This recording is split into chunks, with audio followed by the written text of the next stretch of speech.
Hallelujah Hallelujah មានន័យថាម៉េចមានន័យថាម៉េចអូអត់ចេះពាក្យនឹងសោកហើយ Hallelujah មានថាម៉េចសរសើរដំកើងដល់ព្រះ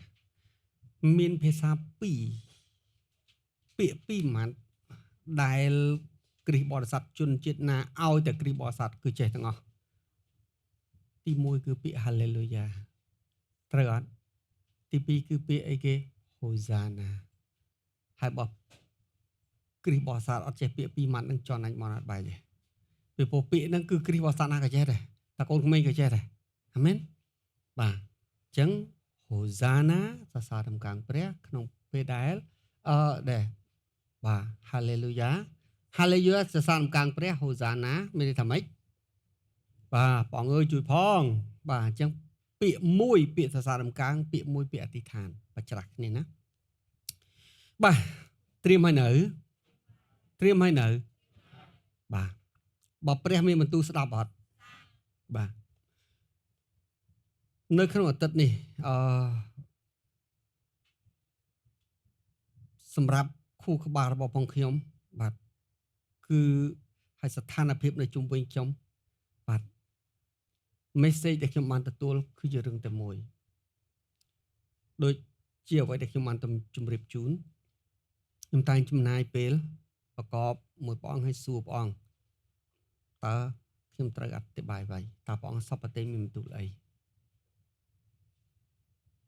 អ្វីដែលព្រះឲ្យមកខ្ញុំបាទអីគេ eager for his bride បាទនេះជា message បាទ eager for his bride បាទគឺបើយើងបកប្រែជាភាសាខ្មែរថាព្រះអង្គស្រឡាញ់កូនក្រមុំរបស់ទ្រង់ខ្លាំងណាស់បាទប៉ុន្តែបាទខ្ញុំដាក់ស្តៀងគ្នាបាទ eagerness love បាទប្រតិព័ទ្ធយ៉ាងខ្លាំងបាទនៅពេលដែលយើងសេចក្ដីគិតអំពីសេចក្ដីស្រឡាញ់យ៉ាងខ្លាំងបាទពាក្យប្រតិបាទ eager love គឺមានន័យថាទាំងអារម្មណ៍មនោសញ្ចេតនាបាទហើយទាំងបំណងចិត្តបាទគឺថាទាំង emotional ទាំង spiritual បាទទាំង activity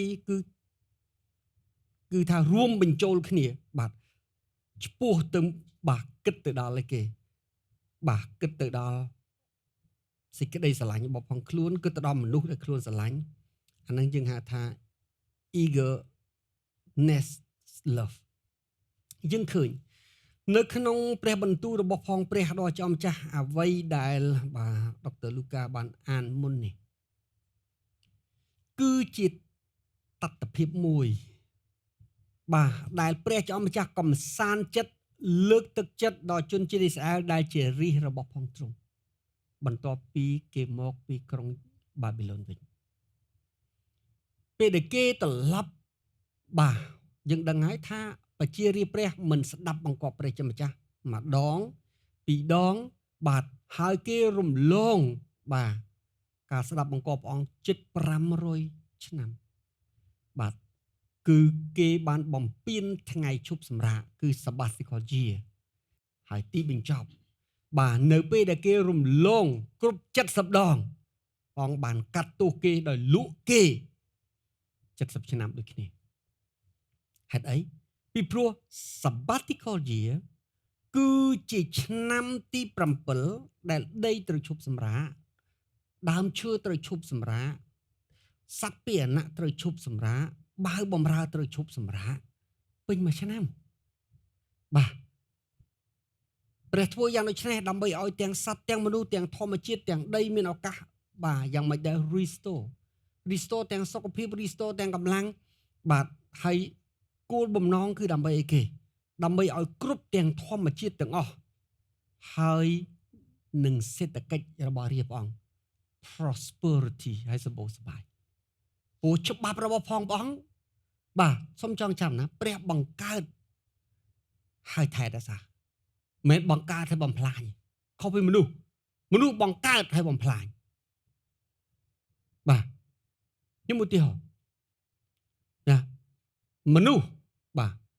សិក្សាស្រាវជ្រាវដើម្បីកែច្នៃយកប្រេងដែលបូមក្នុងដីយកមកបំរើដល់ការរស់នៅបាទហើយគេចម្រាញ់មួយវគ្គហើយមួយវគ្គទៀតមួយវគ្គទៀតដល់7 8បាទលើកកែច្នៃតតអស់រហូតទីបញ្ចប់ខ្លាយទៅជាកាកសំណល់យកមកធ្វើជាខ្នល់កស៊ូបើចឹងហ្នឹងបាទយើងឃើញថាគេកែច្នៃក៏ប៉ុន្តែលទ្ធផលនៃការកែច្នៃហ្នឹងគេបានបំពុលបរិស្ថានផងដែរអញ្ចឹងមនុស្សបង្កើតហើយបំផ្លាញតែព្រះក៏អត់អញ្ចឹងទេព្រះបង្កើតហើយរក្សាបាទ maintain អញ្ចឹងហើយបានជាព្រះអង្គដាក់ច្បាប់មកដើម្បីឲ្យធានាគេហៅថាអីគេតុល្យភាពគឺថា prosper ជាអង្វែងតរៀងទៅមិនថាបរិយាកាសមិនថាធម្មជាតិមិនថាបាទដើមឈើមិនថាអ្វីគ្រប់បែបយ៉ាងប៉ុន្តែរាជព្រះអង្គអត់ស្ដាប់ប្រកបបាទដោយសារអំពើបាបដែលនៅក្នុងរាជរបស់ព្រះអង្គគេចង់តែបានចង់បានហើយចង់បានទៀតគេលុបលន់អត់ជប់ឈរគេបំពេញបាទហើយគេមើលរំលងនៅច្បាប់របស់ព្រះជាម្ចាស់អញ្ចឹងព្រះអង្គថាបើឯងមិនចូលចិត្តបាទដើម្បីសម្រាកទេបាទហើយឯងចូលចិត្តទៅធ្វើការទៅធ្វើតទៅទៀតចុះហើយព្រះអង្គឲ្យគេទៅធ្វើទាសកលបណ្ដោយទៅបាទព្រះគឺជាអង្គបុគ្គលមួយដែលកាត់ទោសឬប្រឆាំងជាមួយយើងបាទគឺអស់អ្នកដែលអីគេអស់អ្នកទាំងឡាយណាដែលជារាជដែលជាស្នាមពហរបស់ព្រះអង្គដែលបំពេញច្បាប់របស់ព្រះអង្គដោយអត់លឺសំឡេងបាទអញ្ចឹងហើយប៉ុន្តែបន្ទាប់ពី70ឆ្នាំពីព្រោះព្រះអង្គកាត់ទោសឯងញរងច្បាប់ឈប់សម្រាកមួយឆ្នាំអញលុឯងជាទាសករមួយឆ្នាំឯងរំលង70ដងអញលុឯងជាទាសករ70ដងដូចគ្នាបាទអត់មានការលើកលែងបន្ទាប់ពីគេត្រឡប់មកវិញប្រជាជនអ៊ីស្រាអែលគេសង្ឃឹមថាគេបន្ទាប់ពីគេបានរួចពីទាសករគេសម្បូរសប្បាយគេ prosperity គេនឹងរុងរឿងឡើងវិញបាទស្រុកទេសគេនឹងបាទមានបានឡើងវិញប៉ុន្តែពេលដែលគេមកដល់ស្រុកទេសរបស់ផងគេទាំងការមកដល់ទាំងការចំណាយពេលរស់នៅលើទឹកដីដូនតារបស់ផងគេបន្ទាប់ពីត្រឡប់ពីបាបេឡូនវិញគេ lose expectation មានន័យថាការអ្វីដែលគេប៉ុនប៉ងអ្វីដែលគេសង្ឃឹមនឹងគេបាត់បង់ត្រឡប់ទៅវិញហេតុអីបាទពីព្រោះគេក្រគេលំបាកគេវេទនាបាទគេត្រូវអ្នករតីថ្មេះតេះឌៀលសពបែបសពយ៉ាងបាទនោះគឺជាអ្វីដែលគេឃើញបានជាព្រះជាម្ចាស់បានមានបន្ទូលតាមរយៈហោរាអេសាយលើកទឹកចិត្តគេកំសាន្តចិត្តគេថាកុំឲ្យគេមើលបច្ចុប្បន្នភាពហ្នឹងតែឲ្យគេសម្លឹងទៅប្រតិព្រះឲ្យគេសម្លឹងទៅផែនការរបស់ព្រះបាទនោះគឺជាការកំសាន្តចិត្តនៅក្នុងជំពូក62នេះនៅក្នុងជាពិសេសខ1រហូតដល់ខ5បាទខ្ញុំចង់ឲ្យយល់អត្ថន័យខទាំង5នឹងសិនបន្ទាប់មកខ្ញុំនឹងផ្ដោតខ្លាំងទៅលើ message ដែលខ្ញុំបានទទួលពីព្រះបាទហេតុអីបងខ្ញុំត្រូវចំណាយបញ្យល់រឿងហ្នឹងពីព្រោះនៅក្នុងបាទខ4និងខ5គឺមានពាក្យដែលព្រះអង្គចង់មករៀននៅថ្ងៃនេះគឺ eager love ហ្នឹងដែរឥឡូវយើង start ពីខ1តោះដោយយល់ដល់ក្រុងស៊ីយ៉ូននោះអញមិនព្រមអត់ធ្មត់ហើយដោយយល់ដល់យេរូសាឡឹមបាទអញ្ចឹងក្រុងយេរូសាឡឹមយើងយល់បាទយើងដឹងទាំងអស់គ្នាបាទថាជាទីក្រុងរបស់ផងជនជាតិអ៊ីស្រាអែលទីក្រុងដែលគេហៅថាតាងដែលនៅព្រះនាមរបស់ផងព្រះហើយក្រុងយេរូសាឡឹមមានតាំងពីដើមមករហូតមកដល់ឥឡូវនេះរាប់ពាន់ឆ្នាំហើយនៅតែរក្សាបានគេឈ្មោះដដែលបាទគាត់ណាបដូរពីសាឡឹមមកយេរូសាឡឹមតែប៉ុណ្្នឹងឯងបាទប៉ុន្តែក្រុងស៊ីយ៉ូនគឺជាទីក្រុងមួយដែលជា nickname ឬក៏ជាឈ្មោះទី2របស់ក្រុងយេរូសាឡឹមដដែលក៏ប៉ុន្តែវាកើតឡើងបាទក្រោយមក បាទគឺនៅពេលដែល David បានចាប់ផ្ដើមបាទវាយដណ្ដើមបានកំពូលភ្នំក្រុងស៊ីយ៉ូនហើយក៏តាំងដំណាក់របស់ផងនៅទីនោះបាទហើយលោកក៏ហៅទីនោះថាជាក្រុងស៊ីយ៉ូនហើយដូច្នេះហើយដោយព្រោះក្រុងស៊ីយ៉ូនគឺស្ថិតនៅលើកំពូលភ្នំមួយក្នុងចំណោមកំពូលភ្នំទាំង7បាននៅក្រុងយេរូសាឡិមនោះបាទហើយគឺជាដំណាក់ជាទីមាំមួនរបស់ផងព្រះបាទដាវីតបាទបានជាក្រោយមកក្រុងស៊ីយ៉ូននឹងកាលណាគេនិយាយពីក្រុងស៊ីយ៉ូនគឺ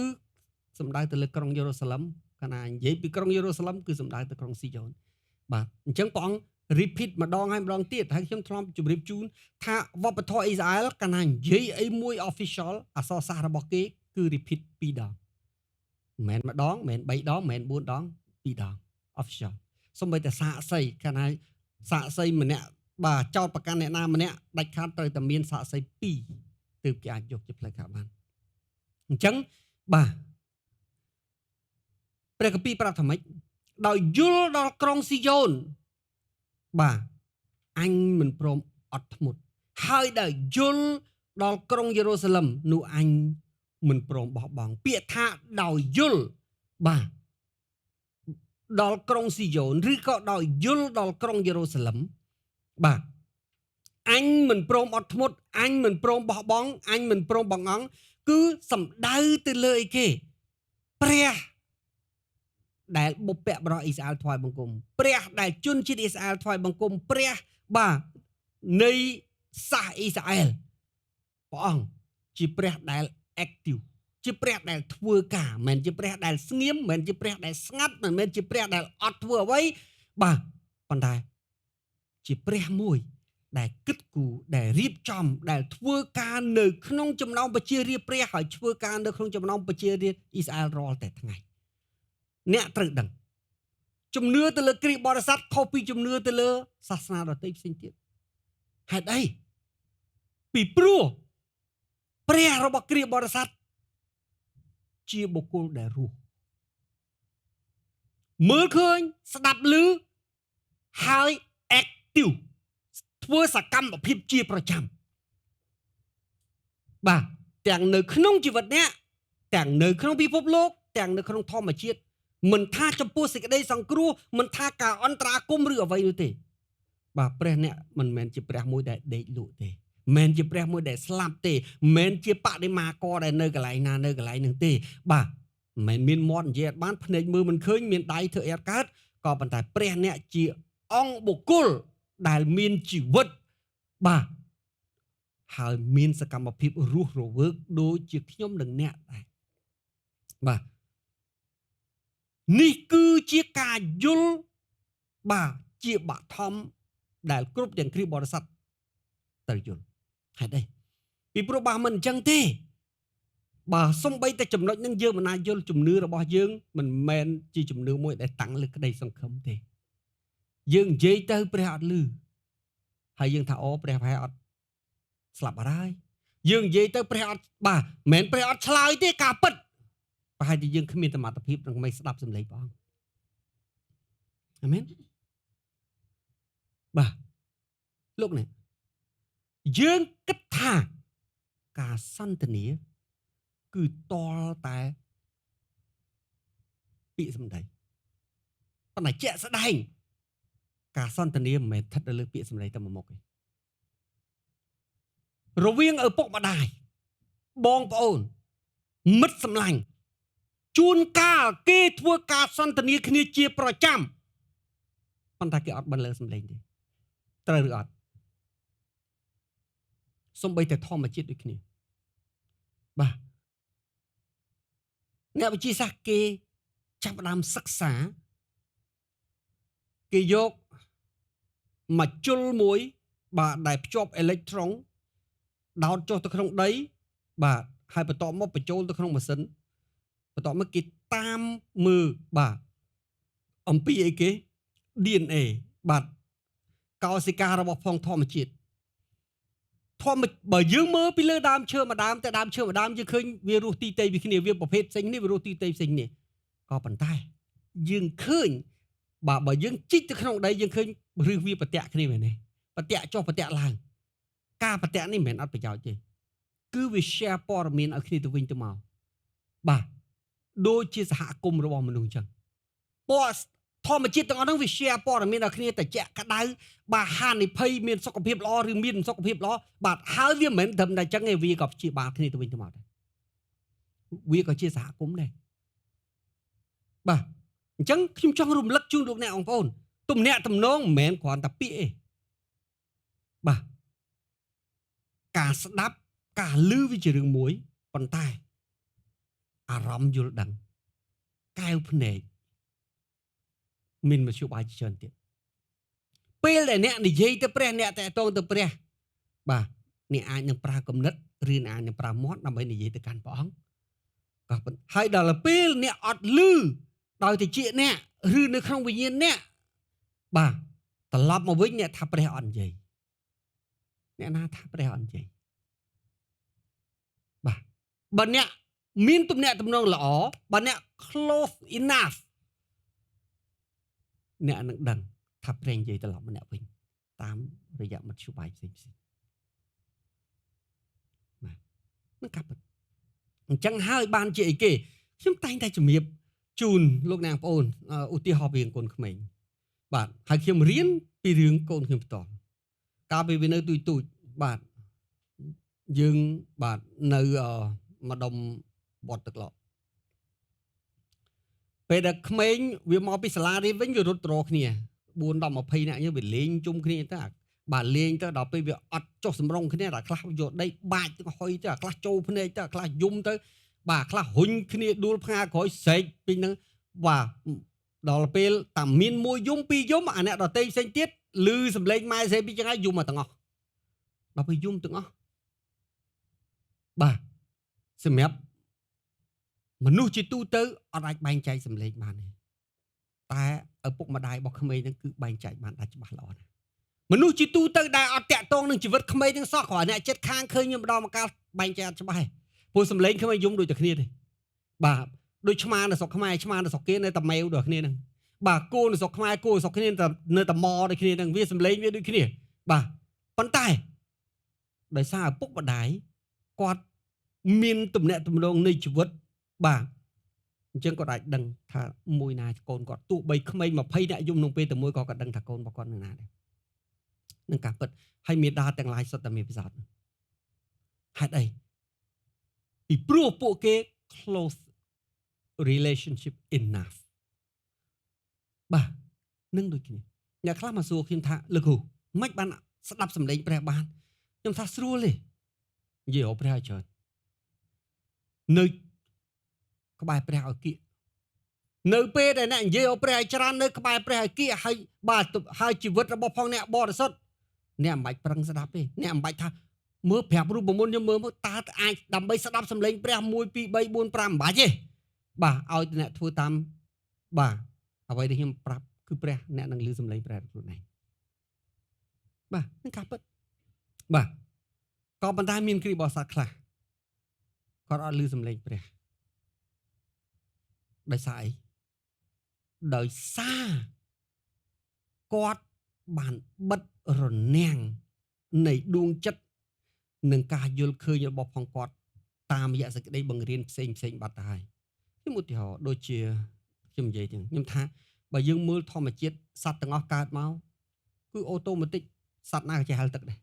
ជ្រូកក៏ចេះហែលទឹកគោក៏ចេះហែលទឹកអាសត្វដែល impossible វានៅតែលើគោក៏វាចេះហែលទឹកអាអ្នកដែលមិនស្គាល់ទឹកក៏វាចេះហែលទឹកដែរថាសត្វដែលរស់នៅក្បែរទឹកទៅវាចេះហែលទឹកអាសត្វដែលអត់ដែលរស់នៅក្បែរទឹកសោះបើធ្លាក់ទឹកវានៅតែហែលទឹកបានធម្មជាតិវាគឺអញ្ចឹងពីព្រោះគ្មានអ្នកណាបង្រៀនប្រាប់វាទេថាឯងអត់ចេះហែលទឹកត្រូវឬអត់តែមនុស្សយើងបាទយ៉ាងម៉េចដែរដោយសារតែអ្នកដតីបំភ័យបន្លាចគំរាមដោយសារតែការបង្រៀនរបស់អ្នកដតីប្រាប់ថាប្រយ័ត្នលងវាចាប់ដើមទទួលស្គាល់ថាអូខ្ញុំអត់ចេះហែលទឹកណាតែខ្ញុំទៅដឹងតែលងណាដោយសារវាទទួលអា program ហ្នឹងអញ្ចឹងអាសមត្ថភាពនៃការហែលទឹកគឺបាត់បង់ទាំងស្រុងអ្នកខ្លះក៏ទទួលសេចក្តីបង្រៀនជោគជាំ ហើយគាត់គិតថាហ្នឹងតែមួយយ៉ាងគត់ដែលត្រឹមត្រូវព្រះលែងមានបន្ទូលតាក់ទងផ្ទាល់ហើយព្រះនិយាយតែតាមកាពីបាទអ្នកណានិយាយថាស្ដាប់សំឡេងព្រះបានគឺក្រុមខុសឆ្គងគាត់ទទួលប្រូក្រាមណាហើយគាត់ឡក់ខ្លួនឯងជាប់បាទដូចកុំព្យូទ័រទៅសេកូដហើយឡក់មកអត់អាចឲ្យអ្នកណាចូលទៅ hack បានទេដល់ពេលអញ្ចឹងគាត់មានអីអាចស្ដាប់សំឡេងព្រះគាត់ទៀតបើគាត់ឡក់ system គាត់បាត់ហើយហ្នឹងអាហ្នឹងគឺជាបញ្ហាបាទប៉ុន្តែខ្ញុំសំណាងដោយសារពេលដែលខ្ញុំចេះជឿព្រះដំបងអត់មានសេចក្តីបង្រៀនបែបហ្នឹងអត់មានអ្នកណាបរៀនខ្ញុំថាព្រះនិយាយឬព្រះមិននិយាយបាទដល់ពេលអញ្ចឹងខ្ញុំចេះស្ដាប់សំឡេងខ្ញុំចេះសន្ទនាជាមួយព្រះមុនពេលដែលខ្ញុំឮសេចក្តីបង្រៀនហ្នឹងបាទហើយសេចក្តីបង្រៀនហ្នឹងអត់មានឥទ្ធិពលលើខ្ញុំទើបខ្ញុំស្ដាប់សំឡេងបានព្រះដល់ថ្ងៃបាទហ្នឹងការពិតព្រះជាឪពុកបាទឪពុករបស់យើងនៅដល់ឆ្ងាយប៉ុណ្ណាបើមិនទូរស័ព្ទក៏អសេសបុតដែរត្រូវអត់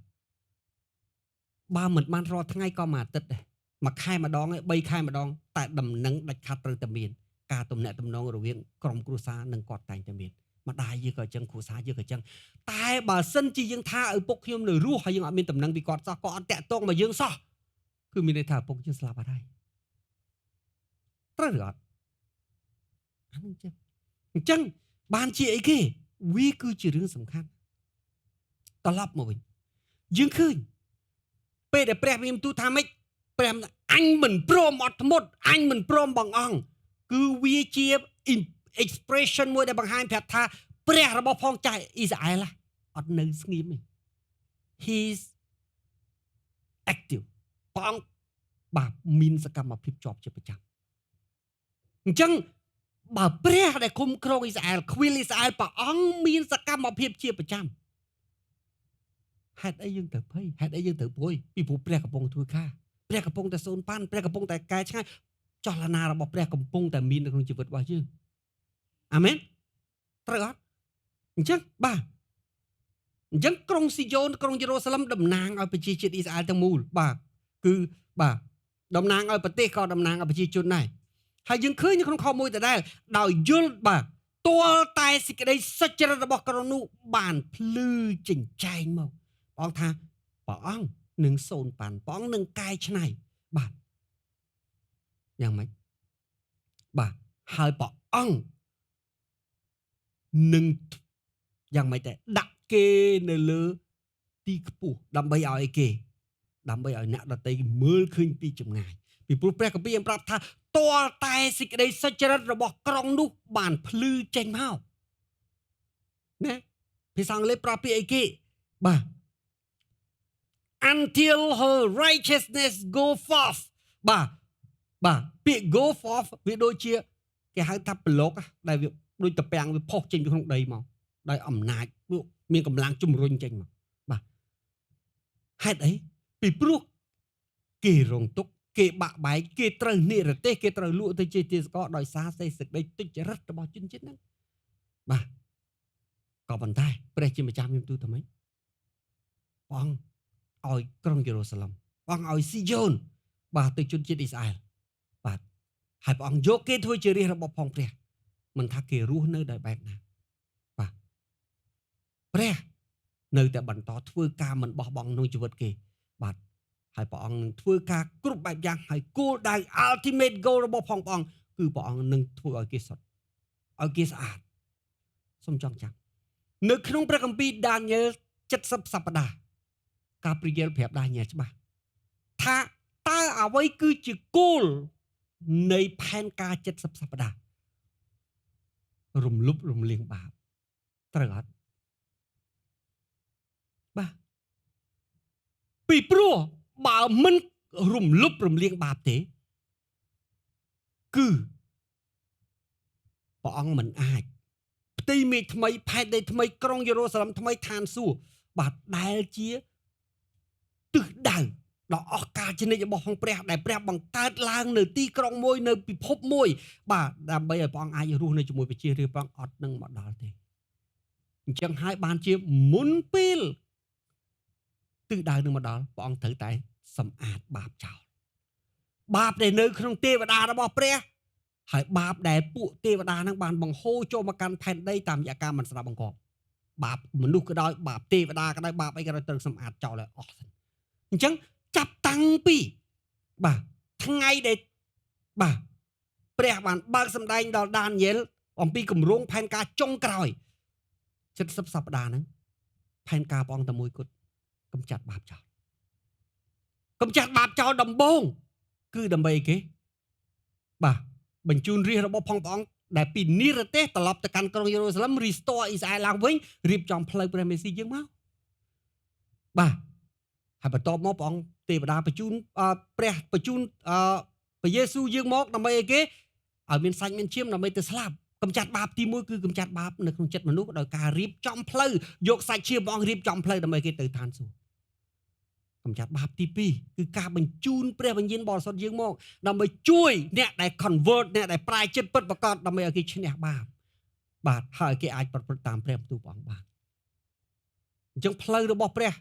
អង្គ set up គ្រប់គ្រាន់តែកម្ចាត់បាបទី3គឺអ្នកជឿត្រូវមានអីគេត្រូវមានឆន្ទៈ motivation ក្នុងការ clean up ដោយខ្លួនឯងអាមែន clean up ដោយខ្លួនឯងពីព្រោះអ្វីដែលយើងធ្វើមិនកើតព្រះធ្វើអ្វីដែលយើងធ្វើកើតធ្វើខ្លួនឯងសូមចងចាំនៅពេលដែលយើងនិយាយទៅចំពោះព្រះថាព្រះអង្គអំពើបាបដែលតពីបពៈបរោះរបស់ខ្ញុំមិនមែនអ្នកធ្វើទេណាយើងនិយាយចឹងបានអាមែនយើងនិយាយចឹងអាចរួចខ្លួនបងថាអូខេចឹងអញស្លាប់ជំនួសអូខេអញ្ចឹងអញសេញសងអញ្ចឹងអញលៀងត្រូវអត់អានឹងយើងមាន excuse យើងមានហេតុផលដោះសារប៉ុន្តែចុចរយើងផោខ្លួនឯងយើងភូតខ្លួនឯងយើងសហាយស្មន់ខ្លួនឯងយើងនិយាយអាចដាក់បន្ទុកទៅអាដាមបានទេអាចដាក់បន្ទុកទៅបុព្វបុរសបានទេអត់ទេយើងធ្វើដោយខ្លួនយើងត្រូវអត់ត្រូវទេ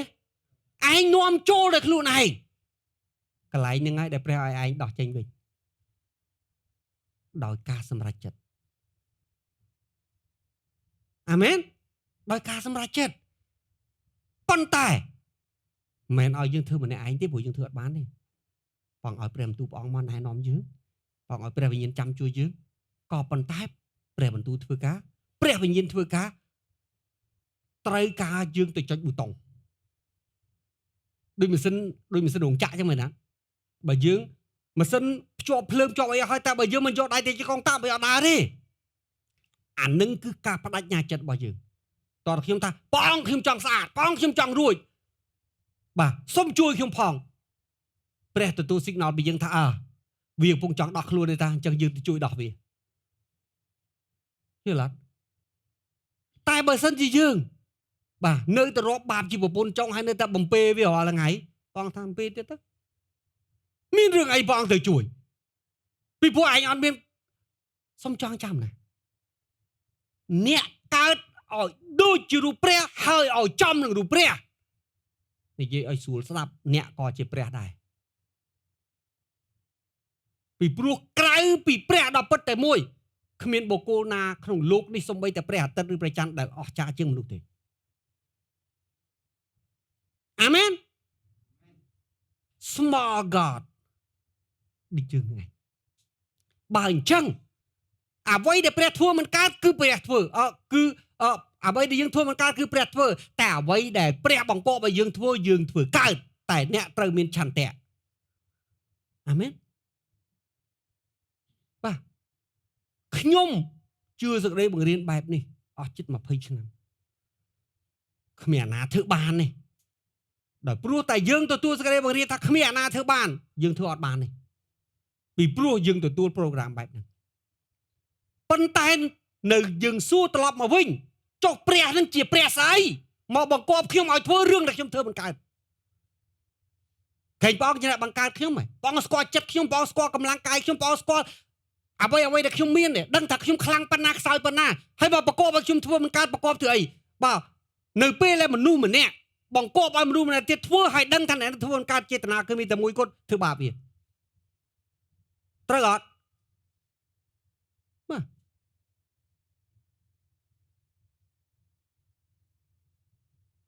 នឹងការពិតប៉ុន្តែព្រះមានម្ដងធ្វើបាបយើងអត់ទេព្រះមកជួយយើងអញ្ចឹងហើយបានអីគេខ្ញុំបាននិយាយហើយបាបដូនតាអ្នកអាចមានសិទ្ធិដោះសារបាបតពីអាដាមអ្នកមានសិទ្ធិដោះសារពីព្រោះខ្ញុំមិនបានធ្វើផងអូខេអញទិញយកចុះបាបឯងធ្វើអាបាបយើងធ្វើហ្នឹងក៏ព្រះទិញយកអស់ទៅហើយដែរវានៅសល់តែឥទ្ធិពលទេ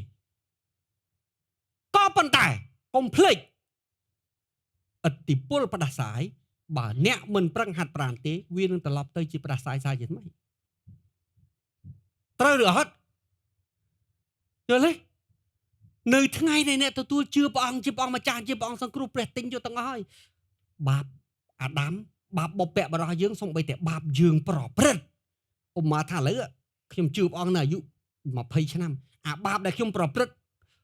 សំបីតាមកវិនាទីមុនថ្ងៃខ្ញុំថ្វាយខ្លួននឹងនៅពេលដែលខ្ញុំថ្វាយខ្លួន totally gone បងទិញយកហើយក៏ប៉ុន្តែនៅក្នុងសាច់ឈាមយើងនេះយើងនៅឥទ្ធិពលបាបអាមែនឥទ្ធិពលបាបហ្នឹងមានន័យថាយើងចង់តែព្រោះយើងចង់តែព្រោះហ្នឹងទទួលឥទ្ធិពលយើងចង់តែភូតបាទយើងចង់តែបន្លំគេយើងចង់តែលួចគេអាហ្នឹងឥទ្ធិពលអាលួចគឺបាបហើយតែអាចង់ហ្នឹងអត់តន់បាបនៅឡើយទេអាហ្នឹងក៏បង្ហាញប្រាប់ថាអ្នកហ្នឹងគាត់នៅមានឥទ្ធិពលហ្នឹងតើបានអាឥទ្ធិពលហ្នឹងដោះបានទី1ចាប់ផ្ដើមពីការសម្រេចចិត្តខ្ញុំឈប់ធ្វើជាលួចគេតទៀតព្រះអង្គជួយខ្ញុំព្រះអង្គជួយខ្ញុំព្រះអង្គជួយខ្ញុំរួចអាមែនតែបើយើងថាគេអត់នៅផងដូចទៀតអានឹងដែលខ្ញុំនិយាយថាឥទ្ធិពលវាអាចត្រឡប់ទៅជាមេរោគសាជាថ្មីហើយ take control យើងម្ដងទៀតអាមែននេះជាការពិតអញ្ចឹងហើយព្រះដែលបង្កើតយើងផងដឹងច្បាស់រូបកាយយើងដួងចិត្តយើងកម្លាំងប៉ុណ្ណាព្រះបន្ទូលរបស់ផងបងមិនមែនធ្ងន់ពេកដល់យើងធ្វើមិនកើតទេលើកលែងតែអត់មានឆន្ទៈធ្វើអញ្ចឹងហើយបានពេលដែលយើងទៅជួបព្រះ no excuse គ្មានហេតុផលនឹងដោះសារព្រះថាគុំតែអញ្ចេះឬគុំតែអញ្ចោះនៅពេលដែលអ្នកថាគុំតែគឺមានន័យថាអ្នកកំពុងតែរកវិធីដើម្បីនឹងបដិសេធឲ្យទាមទារខ្លួនទៅត្រូវអាមែនបាទនេះការពិតអញ្ចឹងហើយបានជាអីគេយើងត្រូវយល់អញ្ចឹងបានជាព្រះជាម្ចាស់មានបន្ទូលថាម៉េច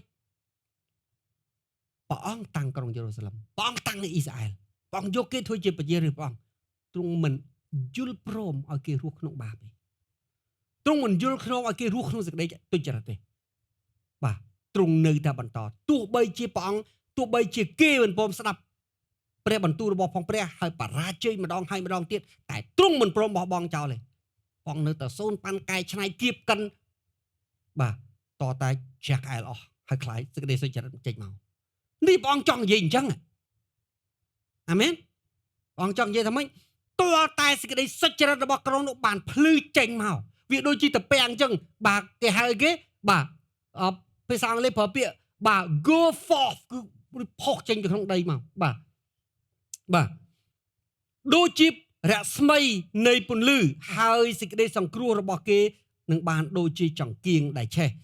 as the brightness and her salvation as a burning torch អាគប់ភ្លើងអូឡ িম্প ិកបាទអញ្ចឹងពន្លឺ brightness បាទ righteousness គឺនិមិត្តទៅដល់គឺ fruit of the spirit ផលផ្លែដែលព្រះអង្គចង់បានហើយព្រះនឹងអត់ព្រមឈប់ទេសូមចងចាំនៅពេលដែលយើងគិតដល់ចំណុចហ្នឹងបាទបើព្រះកែច្នៃមិនបានហើយព្រះប្រើគ្រប់វិធីហើយសម្រាប់ចោលបង្កើតថ្មីលោកអ្នកបងប្អូនចាំទេបងពលិចទាំងអស់ទុកតែ8នាក់អាមែនបាទអញ្ចឹងសួរថាចេះយើងមានវិធីអីទៅតោះជាមួយនឹងព្រះជាម្ចាស់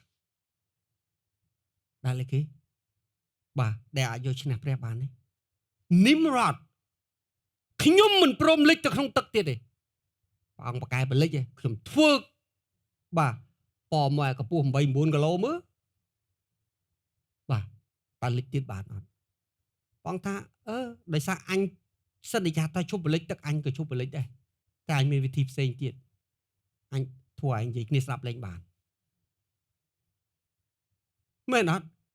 ព្រះវិធីប្រជុំដែរគឺដោយការបំភាន់ភាសា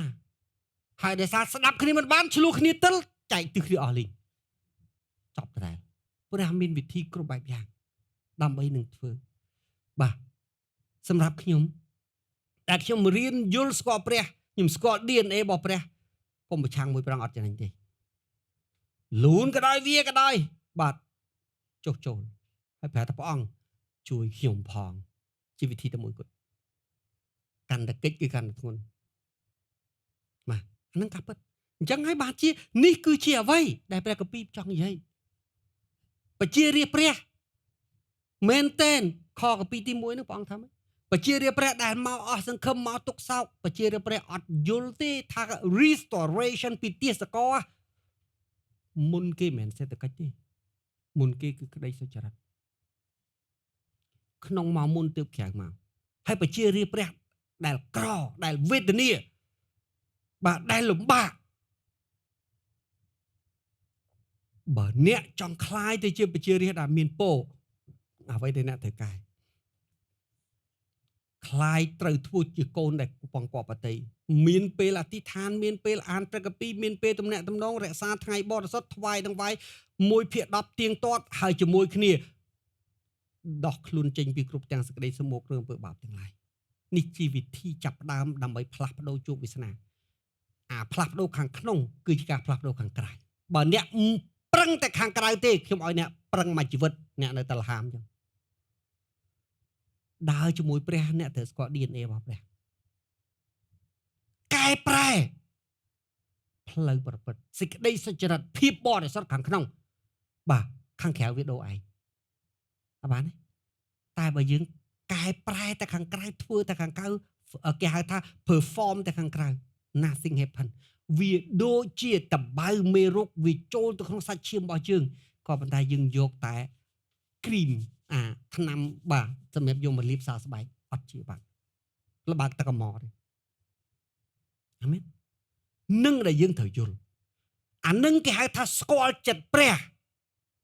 ហើយបើជឿព្រះអត់ស្គាល់ចរិតព្រះជឿព្រះអត់កើតទេបាទហើយព្រះមិនបាច់សុកប៉ាន់ទេព្រះអត់យល់មុខអ្នកណាទេធំតូចតូចក៏ដោយព្រះយល់មុខតាអ្នកសុចរិតទេ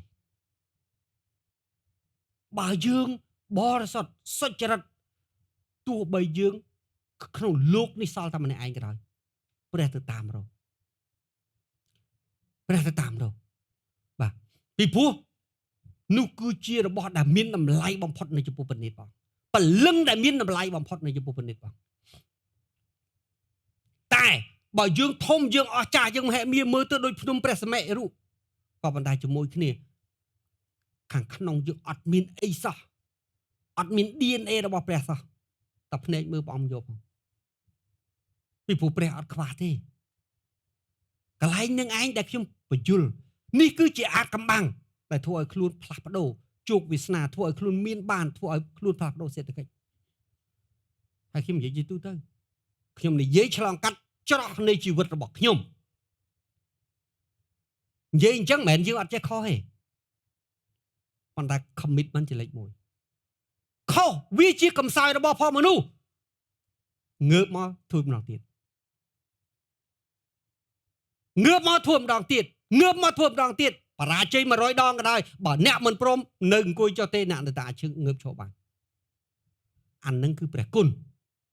ត្រូវការគឺដោយសារហេតុហ្នឹងព្រះគុណនឹងអត់មានទេក្នុងសាសនាក៏ដោយគឺព្រះគុណមានន័យថាម៉េចឲ្យតែឯងតាំងចិត្តសុចរិតក្នុងការដោះខ្លួនឲ្យរួចចេញពីអំពើបាបទោះបីរឿងមួយនឹងឯងដួល100ដងក៏អញនៅតែផ្ដល់ឱកាសដែរឲ្យតែឯងនៅរស់ឲ្យតែឯងមានចិត្តចង់ផ្លាស់ប្ដូរអានឹងគឺព្រះគុណ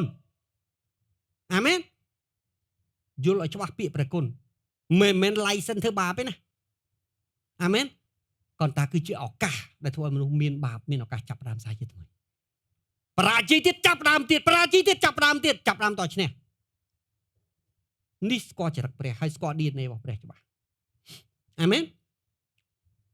ហើយបើសិនជាព្រះអង្គឲ្យព្រះគុណបែបនឹងហើយយើងអាចនិយាយបានថាខ្ញុំធ្វើមិនកើតទេ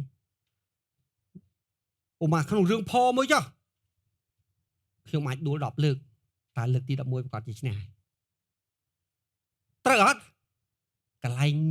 ហើយនៅពេលដែលយើងយល់យើងនឹងយើងអត់អួតចំពោះអ្នកដទៃហើយយើងអត់មើលងាយអ្នកដទៃពីព្រោះហេតុអីមនុស្សគ្រប់គ្នាសុទ្ធតែអ្នកឈឺហើយមានកំសោយគ្រប់យ៉ាងអាមែនខ្ញុំឈរបានថ្ងៃនេះដោយសារព្រះគុណព្រះមិនមែនដោយសារខ្ញុំអស្ចារ្យបាទដល់ពេលអញ្ចឹងបងប្អូនខ្ញុំដូចគ្នាឥឡូវនេះគាត់មានកំសោយប៉ុន្តែគាត់នឹងខ្លាចជាត្បូងពេជ្រនៅថ្ងៃស្អែកអញ្ចឹងខ្ញុំអត់មានរឿងអីត្រូវមើលគាត់ទេអាមែនយល់ទេដល់ពេលកាលណាយើងយល់ត្រឹមត្រូវយើងចេះដោះលែងទាំងខ្លួនយើងហើយយើងចេះដោះលែងទាំងបងប្អូនយើងមិនមែនរាប់ថាអូអានេះចេះអាមែននេះអាកំបាំងនៃការរស់ដែលត្រឹមត្រូវតាមព្រះបន្ទូលព្រះហើយសរុបថាខ្ញុំជឿថាបរិញ្ញាអ្នកអត់មានបានលាក់អីផងយើងបរិញ្ញាអ្នកបងប្អូនគ្រប់ទាំងអស់កម្មវិធីយើងបង្រៀនអ្នកច្បាស់ហើយចំណុចនឹងគឺជា DNA ហើយជាមូលដ្ឋានគ្រឹះអ្នកមើលទៅធម្មតាណាស់សាមញ្ញណាស់តែធ្វើឲ្យបានទៅជីវិតអ្នកនឹងផ្លាស់ប្ដូរជំនឿអ្នកនឹងផ្លាស់ប្ដូរហើយបជារាជអ៊ីស្រាអែលគិតអីបាទគិតតែមកវិញបដោតអារម្មណ៍ទៅសាច់ឈាមប៉ុន្តែដល់ព្រះអង្គកំសាន្តចិត្តគេបងថាកុំភ័យអញអត់ឈប់ទេបាទអញលក់ឯងទៅជាទាសករអញអាចយកឯងមកវិញបាទអញអាចតម្លាក់ឲ្យចុះអញអាចលើកឲ្យឡើងដែរបាទមានសេចក្តីសុចរិតតែបើមានសេចក្តីសុចរិតអញលក់ឲ្យទៀតចុះមកចុះអាមែននេះជាការពិតតោះមកទៀតយើងឃើញខុសពីបងថាម៉េចអស់ទាំងសាស all nations គឺសម្រាប់ទៅលើពិភពលោកទាំងមូលប្រជាជាតិនៅក្នុងពិភពលោកទាំងមូលក្រៅពីជនជាតិសាសនឹងឃើញសេចក្តីសុចរិតរបស់ឯងបងថាអញនឹងកែច្នៃឯងឲ្យឯងคล้ายទៅជាដុំថ្ពេចដ៏មានតម្លៃដល់អ្នកណាក៏មើលពីចង្អាយឃើញនេះគោលដៅរបស់ព្រះអង្គហើយគោលដៅហ្នឹងសួរថាគោលដៅហ្នឹងហើយនៅក្នុងព្រះគម្ពីរដានីយ៉ែលដូចគ្នា exactly the same ព្រះអត់ដែលផ្លាស់ប្ដូរទេអ្នកខ្លះបង្រៀនថាអានេះ contradict នេះ contradict នេះមិនបានព្រះអង្គនិយាយចេះមិនបានព្រះអង្គនិយាយចុះមកពីយើងអត់យល់ព្រះគម្ពីរជា system កាលណាយើងអត់យល់ជា system វិញវាន់ដូចជាអីគេប្រដេជគុណ tape pill ឃើញទេតែដល់ពេលរឿងដដែលហ្នឹងលូកាប្រាប់ថាបងឈប់ចាំខ្ញុំរៀបតាមលំដាប់សិនលូកាគាត់ទៅសេកពីលូកាតាមដល់ឡើងវិញទៅគឺរឿងចឹងសោះវិញ system ហើយនឹង random ខុសគ្នាមុននេះខ្ញុំនិយាយមួយដុកទ័រលូកាខ្ញុំថាហេតុអីបានខ្ញុំមានអង់គ្លេសអត់ចេះដោយសារខ្ញុំចេះពីនេះមួយម៉ាត់ចេះពីនោះម៉ាត់ 4-10 ឆ្នាំបានខ្ញុំចូលសាលាដល់ពេលចូលសាលាវេយ្យាករណ៍បញ្យលយ៉ាងម៉េចក៏ដោយបញ្យលយល់ប៉ុន្តែដល់ប្រើអត់ប្រើតាមវេយ្យាករណ៍ទេពីព្រោះឯនេះវាត្រឡប់ប្រើហ្នឹងឯហ្នឹងដល់យូររៀនចុះរៀនឡើងមិនបាច់រៀនបណ្ដោយទេប្រើបណ្ដោយបាទទិញ vocabulary បណ្ដោយទៅអត់ចេះដល់ឡើយថ្ងៃអានបានអីបានបាទយល់បានបាទក៏ប៉ុន្តែពិបាកនឹងបង្កើតសំណួរពិបាកនឹងសួរគេដោយសន្ទនាតែបើគេនិយាយមិននិយាយអញស្ដាប់បានអត់តែគាត់ពិបាកនិយាយត្រឡប់ទៅវិញអានឯកសារបានមើលសភៅបានស្រាវជ្រាវបានតែវាមិនដូចអ្នករតីវាដូចពីការពាក់កណ្ដាលខ្លួនយល់អត់អានឹងអ្នកអត់ចង់សាលាអា random គឺអញ្ចឹងជំនឿ random គឺអញ្ចឹងវាច្បុកច្បល់មកដឹងស្អីបាទប៉ុន្តែបានជាព្រះអង្គបរៀនឲ្យយើង systematic មានន័យថាតាមលំដាប់លំដោយស្រួលយល់អាមែនហើយព្រះសរប្តាបង្រៀនចាប់តាំងពីកែគ្រឹះមកអ្វីដែលខ្ញុំកំពុងតែនិយាយមុនហ្នឹងគឺកែគ្រឹះយល់ឲ្យបានត្រឹមត្រូវពីព្រះសិនហើយចាប់ផ្ដើមបើចង់ផ្លាស់ប្ដូរជំនឿត្រូវដឹងតែខ្លួនឯងជីវិតខ្ញុំ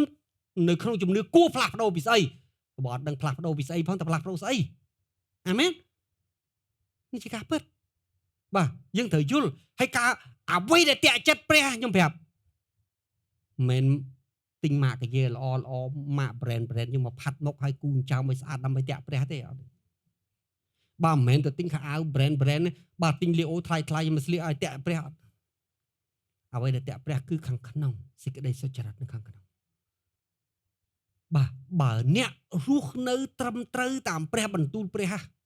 ទោះបីជាខាងក្រៅអ្នកជាអ្នកសុំទានស្ត្រីមេម៉ាយក្មេងកំព្រាឬមនុស្សដែលគេហៅថាគេមិនរាប់រកក៏ដោយប៉ុន្តែនៅចំពោះព្រះអ្នកខ្លាចជាត្បូងពេជ្រដ៏សែនថ្លៃដែលព្រះឲ្យតម្លៃលើសជាងអ្នកណាទាំងឲ្យទ្រង់តាមនោះអាមែន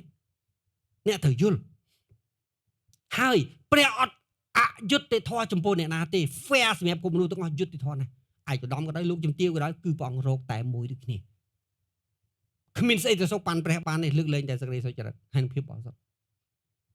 បាទសេចក្តីសុចរិតហើយភាពបរិសុទ្ធសុខប៉ាន់ព្រះបានហេតុអីបាទ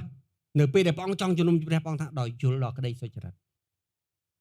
ដោយយល់ដល់ភាពបរិសុទ្ធអញសុខចិត្តអត់ជំនុំជម្រះ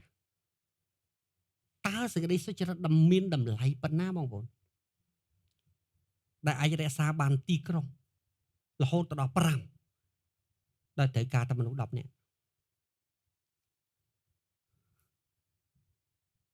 ពេលដែលព្រះអង្គជំនុំជម្រះក្រុងសូដុំនិងហ្គូម៉ារ៉ាឆេះក្រុងទី5ក្រុងមិនមែនតែសូដុំនិងហ្គូម៉ារ៉ាទេគឺក្រុងដទៃផ្សេងទៀតនៅក្បែរប៉ុន្តែព្រះអង្គថាម៉េចបើមានតែមនុស្សសុចរិត10នាក់អញសុខចិត្តអត់ទម្លាក់ភ្លើងប្រឆេះអញ្ចឹងសេចក្តីសុចរិត10នាក់ហ្នឹងគឺអីគេអញ្ចឹងបានព្រះជាម្ចាស់ទូថាម៉េចសេចក្តីសុចរិតរក្សានគរចាំទេមេសេចច្បាស់សម្រាប់ជនជាតិខ្មែរជនជាតិនេះតាំងនៅដោយសុចរិតបើរដ្ឋាភិបាលប្រជាពលរដ្ឋមាន DNA នៃសេចក្តីសុចរិតកុំខ្លាចថៃរំលោភយកបាន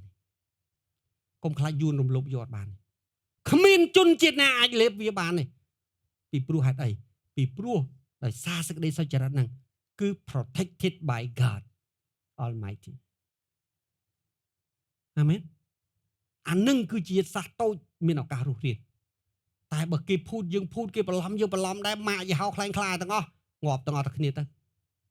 វាមានអីពិសេសជាងគេអាមែននេះគឺជាការពិតបាទអញ្ចឹងហើយបានជាយើងឃើញនៅក្នុងអីគេខ2ព្រះគម្ពីរថាបាទនោះអស់ទាំងសះនឹងឃើញសេចក្តីសុចរិតរបស់ឯងហើយស្ដេចទាំងឡាយនឹងឃើញសេរីល្អរបស់ផងឯងបាទឯងនឹងមានឈ្មោះថ្មីពីមុនឈ្មោះរបស់គេគឺគេទេសកលឈ្មោះរបស់ផងគេអាម៉ាស់ខ្មាស់បាទពីព្រោះគេត្រូវបានលក់តែព្រះអង្គថាម៉េចអត់អញ្ចឹងរហូតទេនៅពេលដែលព្រះអង្គតាំងគេឡើងព្រះអង្គលើកគេព្រះអង្គកែប្រែគេទៅជាសុចរិតព្រះអង្គឲ្យឈ្មោះថ្មីឥឡូវលោកអ្នកបងប្អូនដឹងថាហេតុអីបានជាឈ្មោះបដូរវាសនាឈ្មោះបដូរអនាគតឈ្មោះបង្ហាញពី destiny ឈ្មោះសំខាន់ណាស់បាទអញ្ចឹងបើមានកូនកុំហៅអាសុកអាសៅមីសុកមីសៅវាអាក្រក់ស្ដាប់ណាស់បាទអាហ្នឹងកាលណាអាសុកជាទូទៅខ្មែរយើងគឺស្វាយត្រូវអត់មិនមែនថ្ងៃសុកទេបាទឈ្មោះម្ដាយទាំងឡាយពេលកូនកើតមកមើលវាតាំងពីក្បាលដល់ចុងជើងវាភាកវាគ្រប់ចំណុចព្រះនឹងបង្ហាញប្រាប់អ្នកថាអនាគតកូននឹងវានឹងទៅជាអីដាក់ឈ្មោះវាអ្វីបើយើងចង់វាចង់ហៅចង់ឃើញយើងចង់ឃើញកូនយើងជា doctor បើអត់ឈ្មោះដាក់ណាហៅវា doctor ទៅបាទជីវិតវានឹងថ្ងៃក្រោយវាខ្លាចជា doctor អីបាទយល់ទេហើយបើសិនជាចង់ឃើញកូនយើងដើរពិភពលោកដាក់វាដើរច្រើនប្រទេសទៅវាទៅហើយពីព្រោះឈ្មោះដែលយើងដាក់ឲ្យវាហ្នឹងគឺព្រះចង់ឲ្យឪពុកម្ដាយហ្នឹងមើលឃើញកូនថាតើអ្នកឯងបង្កើតកូនមកនេះអ្នកឯងចង់ឃើញជោគវាសនាវាយ៉ាងម៉េចដាក់ឈ្មោះហ្នឹងទៅអាមែនចឹងជោគវាសនាវាទៅពីព្រោះបើយើងជាអ្នកបង្កើតវាយើងអត់មាននិមិត្តពីវាផងហ្នឹងឲ្យអ្នកណាអ្នកមាននិមិត្តជំនួសកូនយើងជីវិតយើងក៏ដូចគ្នាអាមែនបើសិនជាយើងចង់ឃើញយើងបាទថាអូខ្ញុំចង់ឃើញខ្លួនខ្ញុំទៅជា princess ចឹងដាក់Harasha ទៅជា princess ពីព្រោះអីគេព្រោះឬក៏សារ៉ាទៅកាលណាគេហៅឈ្មោះហ្នឹងគេថាអូពីព្រោះឈ្មោះហ្នឹងមានន័យថាម្ចាស់ស្ត្រីអញ្ចឹងអ្នករតីហៅក៏ប្រាប់ថាក៏ជាម្ចាស់ស្ត្រីយើងហៅខ្លួនយើង my name Sarah ខ្ញុំជាម្ចាស់ស្ត្រីបកប្រែសួរស្ដាប់ដល់ពេលយើងប្រកាសខ្លួនឯងរាល់ថ្ងៃប្រហែលជាយើងអត់មានប្រកបទេប៉ុន្តែជីវិតយើងនឹងបដូរ ពី glory to glory នេះរបៀបរស់នៅក្នុងនគរព្រះតែបើយើងថាខ្ញុំចង់មានស្ត្រីម្នាក់ពេលដែលខ្ញុំអាសាទៅបិទ screen គាត់ចាក់សាក់កន្លែងនេះថាជីវិតគាត់ឡើងចុះតែគាត់មាននិមិត្តមួយបាទគាត់មើលឃើញនិមិត្តគាត់អស្ចារ្យរុងរឿងគាត់ចាក់សាក់ជាភាសាអង់គ្លេសនៅកន្លែង Queen ខ្ញុំសួរមិនបានចាក់ពាក្យហ្នឹងគាត់ថាខ្ញុំចង់ឃើញជីវិតខ្ញុំចេះតែត្រង់គ្នាអត់ដឹងដោះស្រាយយ៉ាងម៉េចពីព្រោះអីគេដោយសារគេអត់ជឿព្រះបាទប៉ុន្តែគេចង់បាននិមិត្តអញ្ចឹងគេមិនដឹងធ្វើម៉េចគេចាក់ដាក់លើអក្សរនៅលើដៃរបស់គេ Queen មានយើងត្រូវយល់ហើយព្រះអង្គប្រាប់ថាម៉េចគេហៅឯងអា shame អាខ្មាស់បាទអាទេសកអាអាប់អោនបាទហើយស្ថានភាពឯងបច្ចុប្បន្នអញ្ចឹងតែអញសន្យា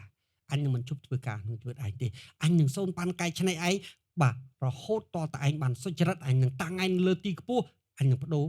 ឈ្មោះ shame ឈ្មោះខ្មាស់ឈ្មោះអីហ្នឹងឲ្យទៅជាឈ្មោះថ្មីមួយទៀត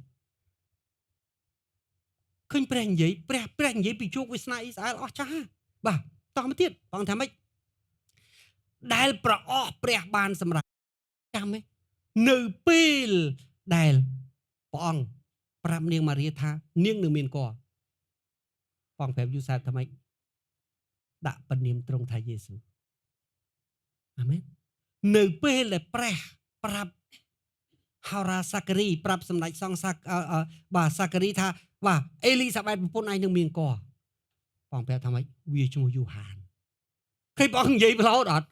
បាទហេតុអីពីព្រោះឈ្មោះនឹងគឺនិយាយពីបេសកកម្មឈ្មោះនឹងនិយាយពី destiny របស់វា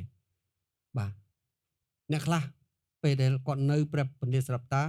បាទគាត់ជាសមាជិកពេលគាត់ស្រឡាញ់ស្រាប់តាគូសុំឈ្មោះមួយមកឯងសុំរាប់ខែបានឈ្មោះមួយយកទៅឲ្យដល់ពេលគាត់អត់សប្បាយចិត្តពីស្រាប់តាចេញទៅវិញគាត់ដូរដាក់ច័ន្ទធូបាត់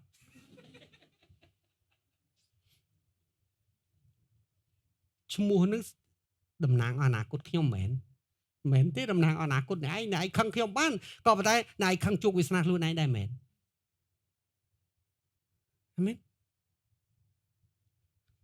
យើងអត់យល់ហើយអ្នកខ្លះទៀតថ្ងៃហ្នឹងចង់បានឈ្មោះមួយដល់ពេលជីវិតអត់ផ្លាស់ប្ដូរលោកគ្រូទៅសុំឈ្មោះមួយទៀតតដាសុំឈ្មោះមកឃើញសួរគាត់ម្ដងចែមបាទម្ដងទៅចនម្ដងទៅអីគេយ៉ាកុបម្ដងទៅយ៉ូសែបឈ្មោះឯងមួយណាប្រកាសយើងសង្ឃឹមថាដាក់ឈ្មោះផ្លាស់ប្ដូរប៉ុន្តែតើការប្រឹងផ្លាស់ប្ដូរអត់បើយើងអត់ផ្លាស់ប្ដូរនៅដដែលអាមែននឹងការពិតបាទតមកយើងឃើញព្រះគម្ពីរអំប្រាប់ថាម៉េចនៅក្នុងបាទឯងនឹងជាមកុដដ៏រុងរឿងនៅព្រះហស្ថនៃព្រះជាអម្ចាស់បាទហើយជាព្រះមាលារាជនៅព្រះហស្ថទ្រង់អញ្ចឹងបាទបើយើងមើលពាក្យអង់គ្លេសប្រើពាក្យ crown and diadem ពីរហ្នឹងគឺតាមពិតមកុដទាំងពីរក៏ប៉ុន្តែនៅពេលដែល royal diadem មិនមែនជាមកុដទេគឺសិទ្ធិអំណាចជាស្ដេច the power and authority as the king គឺសិទ្ធិអំណាចក្នុងនាមជាព្រះមហាក្សត្រនិយាយពី authority វិញបាទអញ្ចឹងព្រះគម្ពីរប្រើពាក្យថាម៉េចអស់ទាំងសះនឹងឃើញសេចក្តីសុចរិតឯងស្ដេចទាំងឡាយនឹងឃើញសេរីល្អរបស់ផងឯងនឹងមានឈ្មោះថ្មីជាឈ្មោះដែលព្រះអស់នៃព្រះបានសម្រេចឯងនឹងជាមកុដដ៏រុងរឿងនៅព្រះហស្ថអាមែនបាទជាមកុដដ៏រុងរឿងនៅក្នុងព្រះហស្ថរបស់ផងព្រះបាទគេមិនសុំត្រឹមសេចក្តីសុខសាន្តទេប៉ុន្តែគេសេចក្តីសុខសាន្តជារបស់គេសិទ្ធិអំណាចជារបស់គេបាទអាមែនពីព្រោះព្រះជ្រើសរើសគេហើយព្រះមាលារាជនៅព្រះហស្ថនៃព្រះយេហូវ៉ាបាទនៅក្នុងបាទខ4ឯងមិនត្រូវបានហៅថាជាទីក្រុងចោលស្ងាត់ហើយដីឯងក៏មិនត្រូវបានហៅថាស្ងាត់ជ្រងំទៀតឡើយគឺឯងនឹងត្រូវហៅថាជាទីស្រឡាញ់ភាសាអង់គ្លេសប្រើពាក្យ my delight បាទហើយដីរបស់ឯងបាទនឹងមានប្តីលោកអ្នកបងប្អូនដែលដឹងថាប្តីដីរៀបការទេដីរៀបការនៅពេលដែលដីនឹងមានផ្ទះសង់ពីលើដីរៀបការនៅពេលដែលដីមានទីក្រុងសង់ពីលើដីរៀបការនៅពេលដែលដីនឹងមានចំការនៅពីលើដីនឹងរៀបការនៅពេលដែលដីនឹង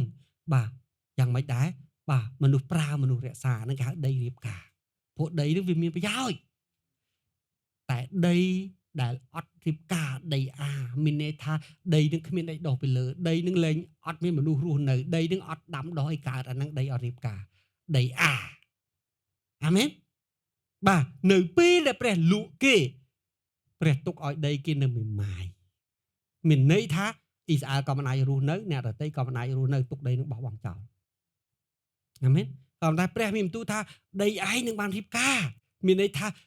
នឹងមានមនុស្សរស់នៅនឹងមានគេសង់ទីក្រុងនឹងមានគេដាំដុះនឹងមានគេថែរក្សានឹងមានគេទិញលក់វានឹងមានតម្លៃឡើងវិញអាហ្នឹងគឺមានន័យអញ្ចឹងបាទអញ្ចឹងហើយបានជាកន្លែងនេះព្រះគម្ពីរប្រាប់ថាម៉េចឯងមិនត្រូវបានហៅជាទីក្រុងចោលស្ងាត់ហើយដីឯងក៏មិនត្រូវហៅជាទីចោលស្ងាត់ទៀតគឺឯង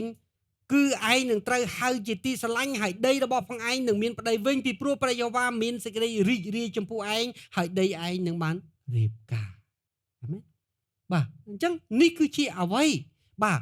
គឺព្រះសន្យាដើម្បី restore អ៊ីស្រាអែល restore ទីក្រុង restore បាទគេឈ្មោះ restore ដីធ្លី restore prosperity គេសពបែបសពយ៉ាងប៉ុន្តែអ្វីដែលព្រះអង្គ restore មុនគេគឺអីសុចរិតអាមែនតមកទៀតខ5បាទត្បិតដែលមានមនុស្សកំឡោះយកស្រីក្រមុំធ្វើជាប្រពន្ធយ៉ាងណានោះកូនប្រុសរបស់ផងឯងនឹងមករួមនឹងឯងយ៉ាងនោះដែរហើយដែលប្តីថ្មងថ្មីមានចិត្តរីករាយចំពោះប្រពន្ធយ៉ាងណានោះ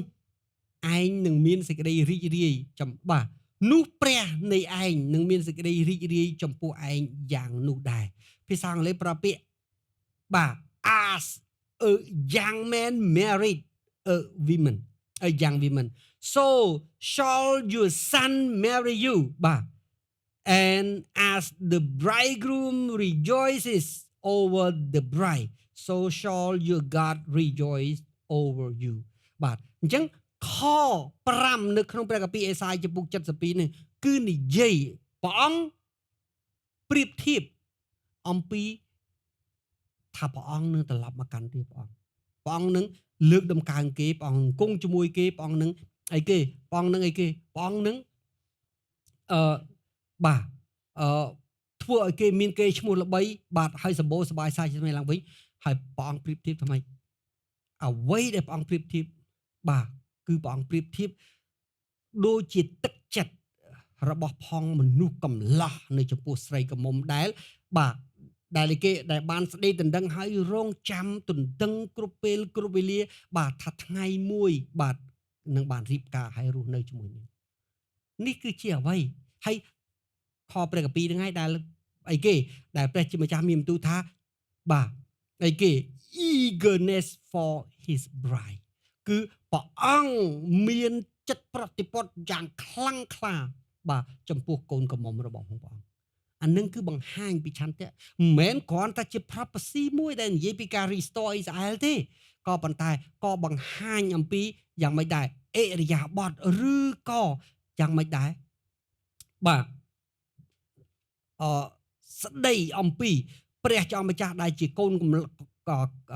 ឡោះនឹងឯងបាទដែលព្រះអង្គមានទឹកចិត្តព្រះអង្គមានអារម្មណ៍ព្រះអង្គមានមនោសញ្ចេតនាបែបណាចំពោះរាជដែលជាកូនក្រមុំអាមែនបាទនេះគឺជាអ្វីដែលបាទយើងបាទត្រូវយល់ហើយព្រះអង្គបញ្ជូនសារហ្នឹងមកអាមុនហ្នឹងខ្ញុំក៏បញ្យល់ឲ្យយល់ពីអត្ថបទហ្នឹងថាអត្ថបទហ្នឹងមានន័យយ៉ាងម៉េចបាទហើយបញ្យល់ប្រាប់ថាសេចក្តីសុចរិតគឺវាសំខាន់ណាស់នៅចំពោះព្រះអង្គក៏ប៉ុន្តែសារដ៏ពិតប្រាកដដែលព្រះអង្គចង់មកថ្ងៃនេះព្រះអង្គចង់ប្រាប់ប្រជារាស្ត្ររបស់ព្រះអង្គថាព្រះអង្គគឺជាកូនកំឡោះដែល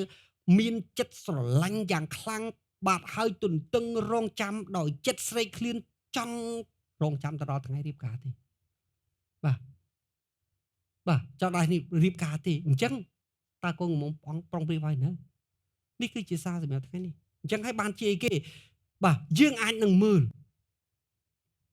បាទយើងចង់ដឹងថាបើព្រះអង្គមានទឹកចិត្តអញ្ចឹងតើយើងមានទឹកចិត្តអញ្ចឹងដែរឬអត់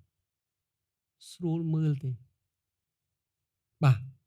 បើយើងមានទឹកចិត្តអញ្ចឹងយើងជាកូនក្រមុំយើងមាន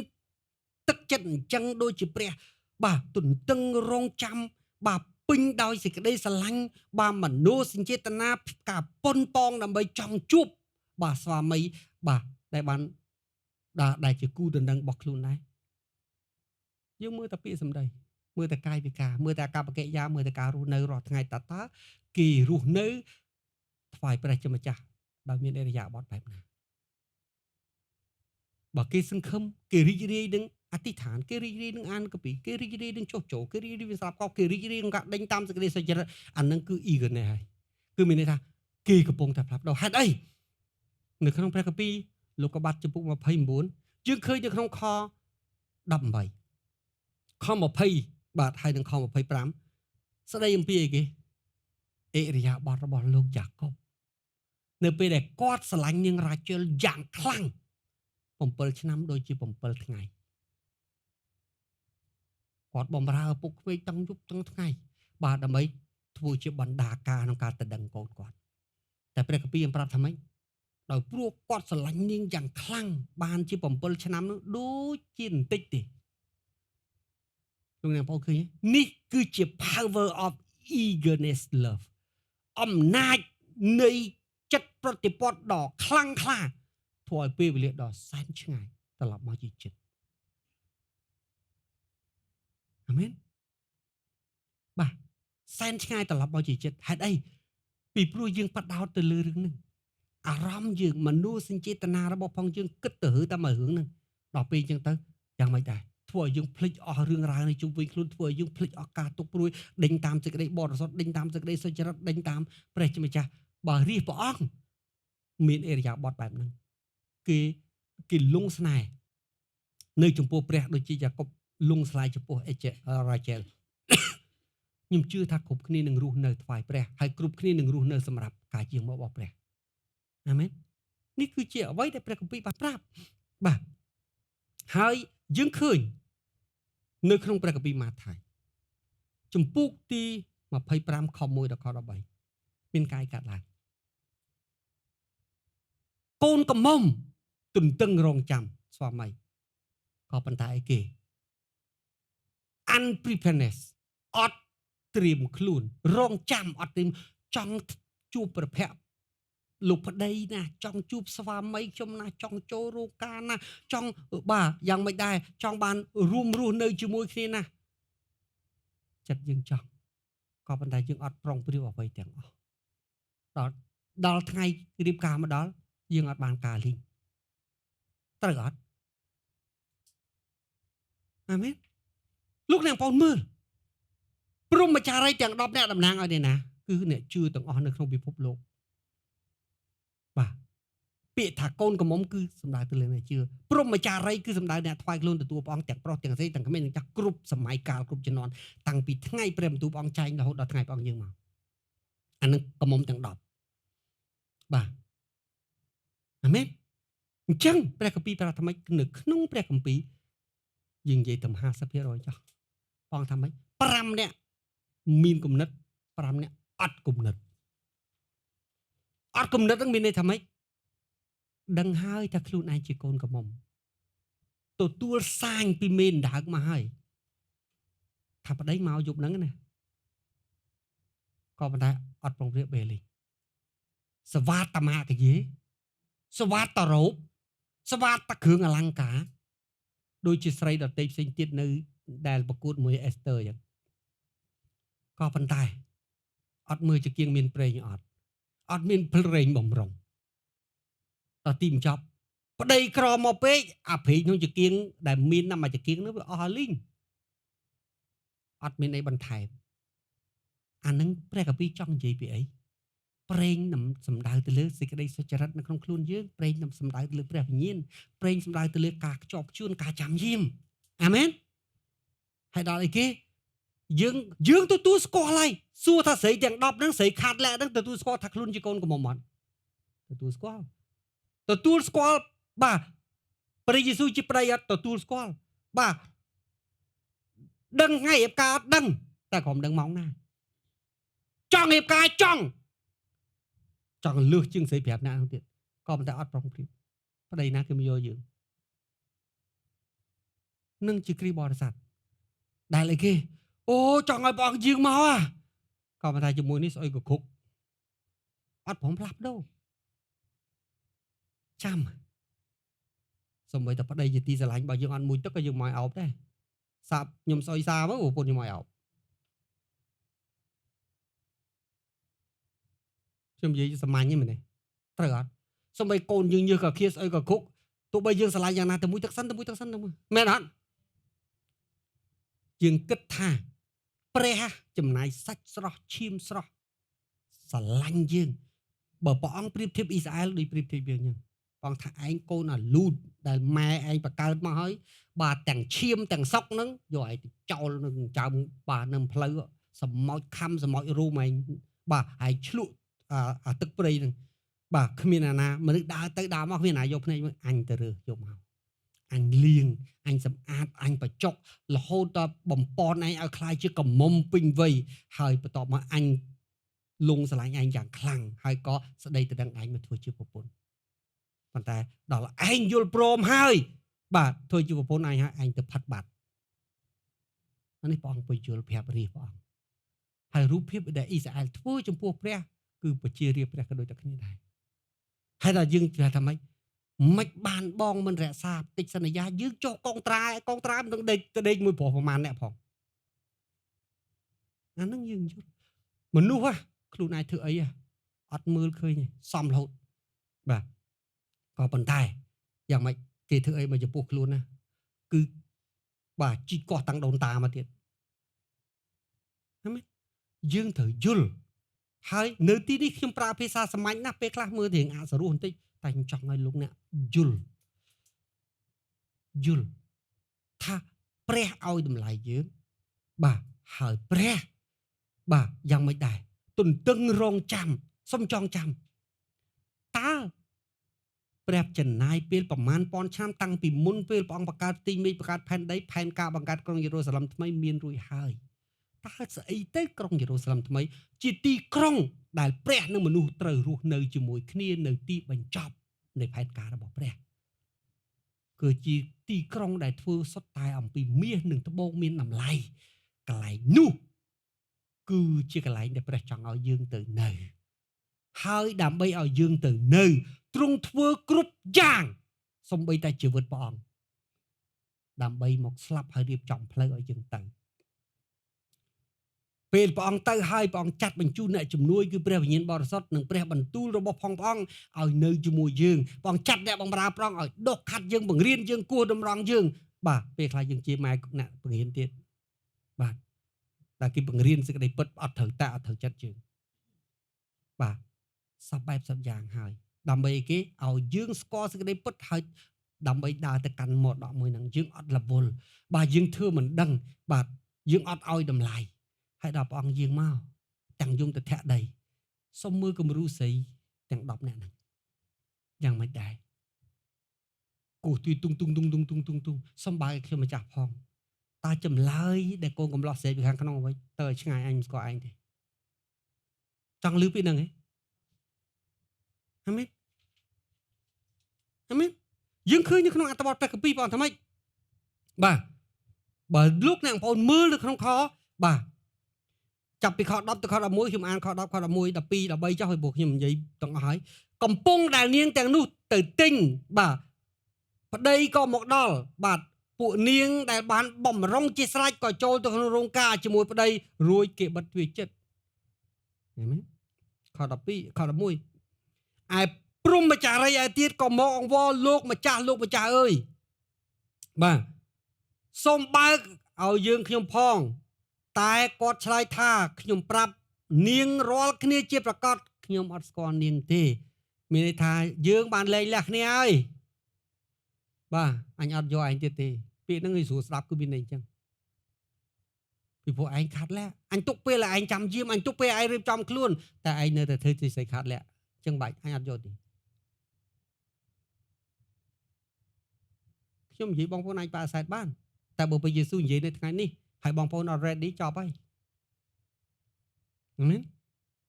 ដូច្នេះចូលចាំយាមត្បិតអ្នករាល់គ្នាមិនដឹងជាថ្ងៃណាឬពេលណាដែលកូនមនុស្សមកទេលោកអ្នកបើយើងមើលឧទាហរណ៍ហ្នឹងស្ត្រីដឹងពេលទេថាដឹងក៏បានថាអត់ក៏បាន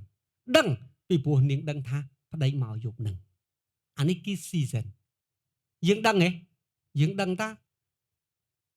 នេះយើងកំពុងរស់នៅក្នុង seasons of the Lord's coming តែថ្ងៃយើងអត់ដឹងទេអាមែនតែយើងដឹងរដូវកាលយើងកំពុងរស់ក្នុងរដូវកាលដូចជាស្ត្រីដឹងថាយប់នឹងប្រែងមកអញ្ចឹងចាំយឹមទៅអាមែនបាទចាំយឹមទៅឬក៏យើងចង់ធ្វើអីមកសបាយបានប៉ុន្តែនៅក្រៅរោងការយកអត់បាទនេះជាការពិតបាទអញ្ចឹងនេះគឺជាអ្វីដែលអីគេដែលព្រះជាម្ចាស់បាទហើយកុំភ្លេចបើលោកអ្នកបងប្អូនមើលទៅក្នុងព្រះគម្ពីរអេផេសូចំពុក5ខ25ខ27ប៉ូលបានណែនាំពួកជំនុំអេផេសូអំពីតួនាទីរបស់ស្វាមីដោយយកតួនាទីរបស់ស្វាមីទៅភ្ជាប់នឹងតួនាទីរបស់ព្រះគ្រីស្ទហើយខ្ញុំលើកមកថ្ងៃនេះដើម្បីបង្ហាញអំពីតួនាទីរបស់ព្រះគ្រីស្ទដែលជាស្វាមីចំពោះក្រុមជំនុំតើព្រះចង់បានអីក្តីសុចរិតអាមែនព្រះគ្រីស្ទបានស្រឡាញ់ដល់ក្រុមជំនុំហើយក៏ប្រគល់អង្គទ្រង់ជំនួសផងនេះជាការលះបង់ព្រះអង្គលះបង់មុនទើបទាមទារជាក្រោយដើម្បីឲ្យទ្រង់បានញែកពួកជំនុំជាបរិសុទ្ធបាទសួរថាព្រះអង្គស្រឡាញ់ហើយព្រះអង្គប្រគល់អង្គទ្រង់បាទទៅស្លាប់ជំនួសគេដើម្បីអីគេដើម្បីទិញគេចេញពីភាពស្មោករោគអាមែនបរិសុទ្ធដោយលាងសម្អាតនឹងទឹកគឺជាព្រះបន្ទូល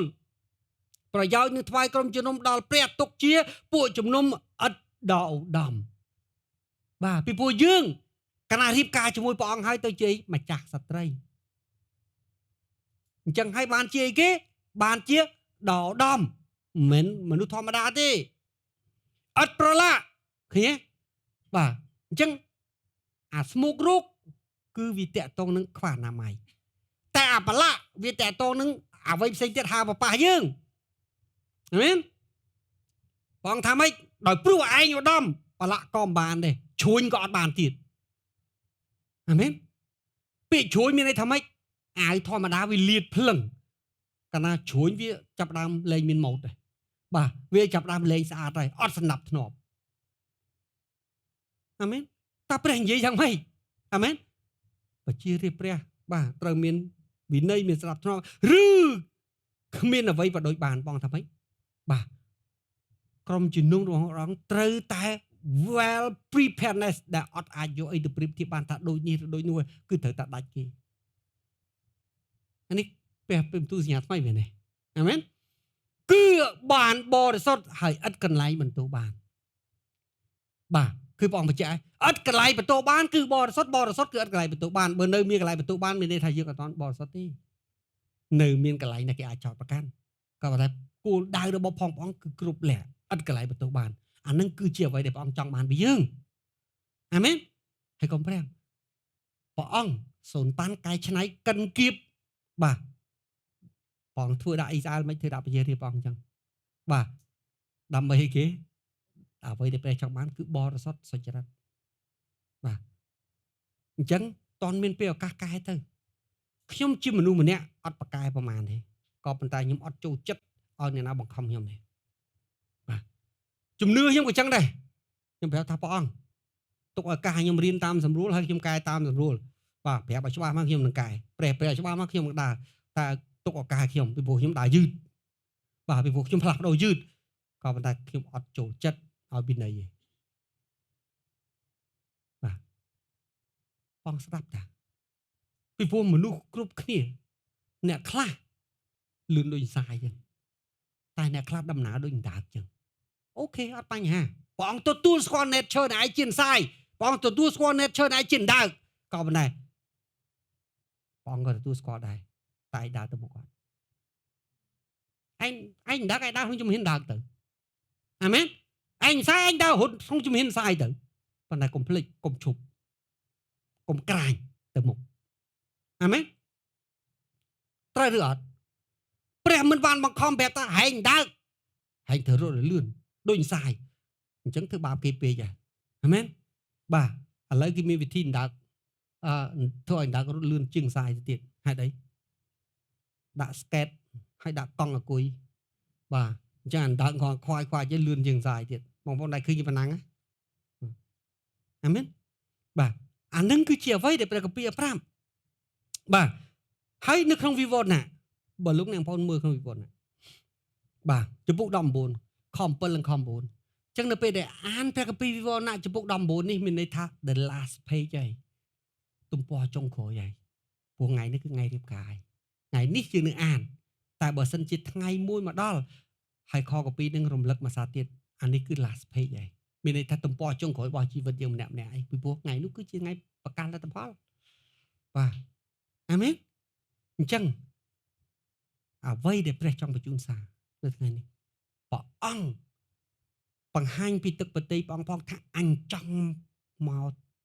ឲ្យថ្ងៃការមកដល់ណាអញចង់មកយកឯងណាអញចង់ជួបឯងណាពីព្រោះឯងជាទីស្រឡាញ់របស់អញបាទអញត្រៀមខ្លួនឲ្យនៅបាទអញសុចរិតឲ្យនៅអញបរិសុទ្ធឲ្យនៅអញស្រឡាញ់អញដូចអញស្រឡាញ់ឯងឬអត់អញស្រេកឃ្លានចង់ជួបអញដែរឬអត់នេះគឺជាសារសម្រាប់ថ្ងៃនេះគ្រប់ច្រឡំ